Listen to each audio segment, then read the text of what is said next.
वृंदावन नाम के जंगल में एक हैप्पी नाम का सफेद रंग का खरगोश रहता था। हैप्पी जब भी घर से बाहर निकलता, उसे अपने चारों तरफ रंग बिरंगी फूल, पौधे, जानवर दिखते थे, जिस वजह से हैप्पी को अपना सफेद रंग ना पसंद होने लगा।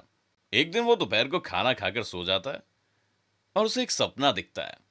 और सपने में वो देखता है कि पास के पेड़ पर एक तोता बैठा है और वो उससे कहता है, खरगोश भाई, मेरा हरा रंग कितना सुंदर दिखता है। सब मेरे हरे रंग की तारीफ करते हैं, लेकिन तुम्हारा रंग ऐसा बेरंग क्यों है? क्यों ना तुम भी हरे रंग में हो जाओ?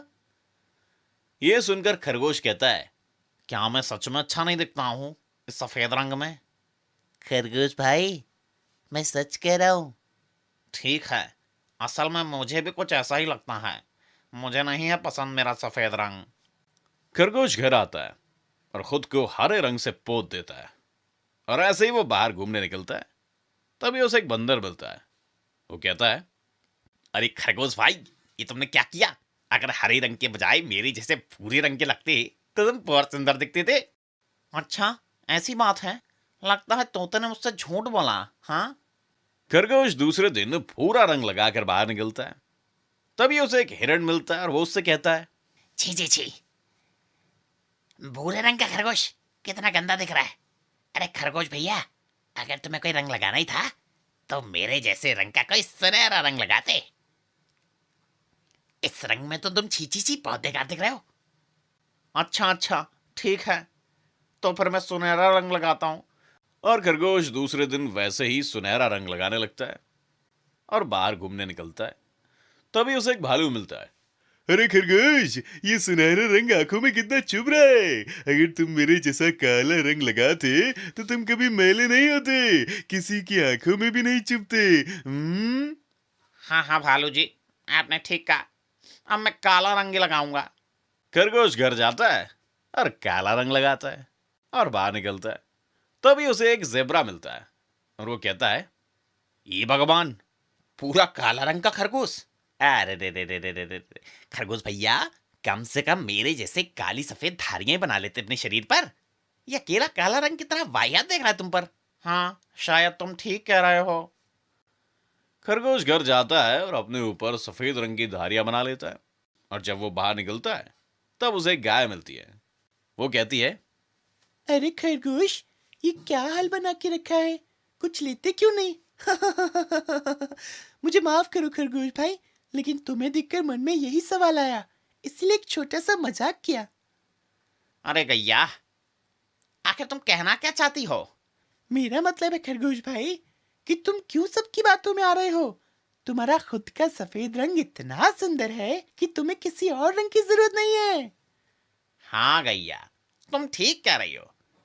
सब ने मुझसे ये रंग वो रंग लगाने को कहा, और मैं बेवकूफ बनता ही गया।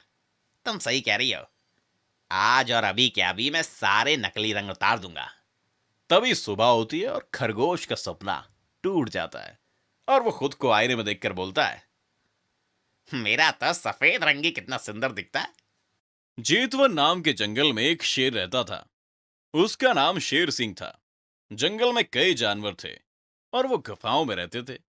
शेर सिंह जंगल के बाकी जानवरों का शिकार करके अपना पेट भरता था, लेकिन एक ही तरह का शिकार खा के शेर सिंह ऊब गया था। इसीलिए वो कुछ अलग शिकार करके खाना चाहता था। वो एक दिन नाराज होकर बैठा था। तभी उसके पास लोमड़ी आती है और पूछती है, अरे जंगल के राजा शेर सिंह, ये मैं क्या देख रहा हूँ? क्या हुआ? ऐसा क्या देखा तुमने?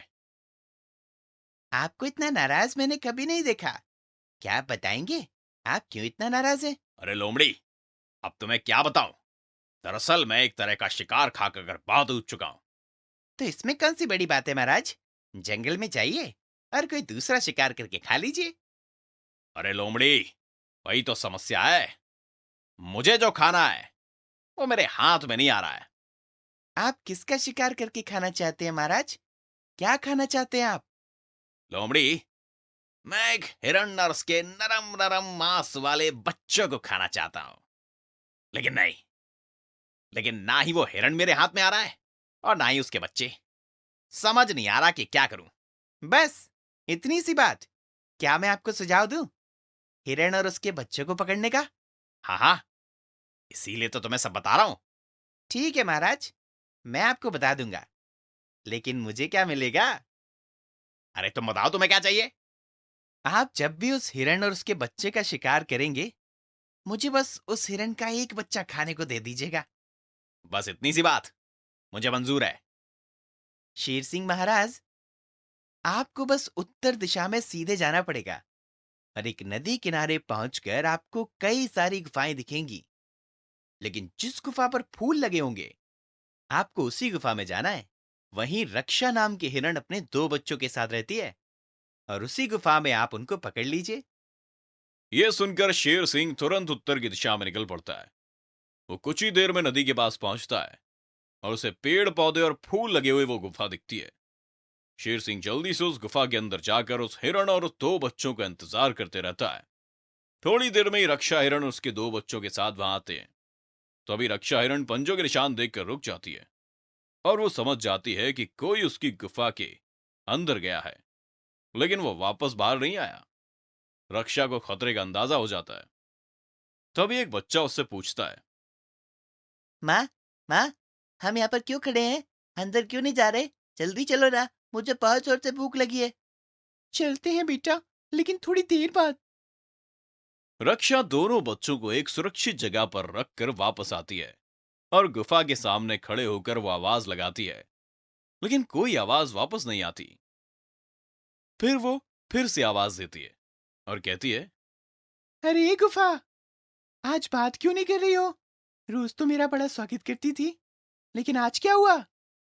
रोज कहती थी, आओ रक्षा, मेरे पास तुम सुरक्षित हो।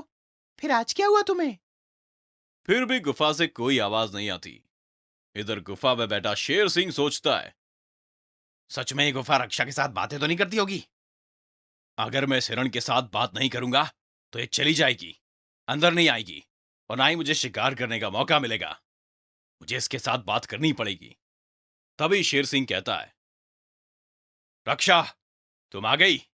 जल्दी से अंदर आ जाओ, अंधेरा हो गया है, बाहर खतरा है, अंदर आ जाओ। आवाज सुनते ही रक्षा वहां से भाग जाती है और अपने बच्चों को लेकर दूर चली जाती है और मुस्कुराकर कहती है, अच्छा हुआ मैंने समय पर चालाकी दिखाई, वरना आज मेरे साथ मेरे बच्चों की जान चली जाती। इधर शेर सिंह थोड़ी देर बाद गुफा से बाहर आता है, लेकिन उसे कोई भी नहीं दिखता। ये देखकर वो समझ जाता है कि उस हिरण ने उसे बेवकूफ बनाया और भाग गई।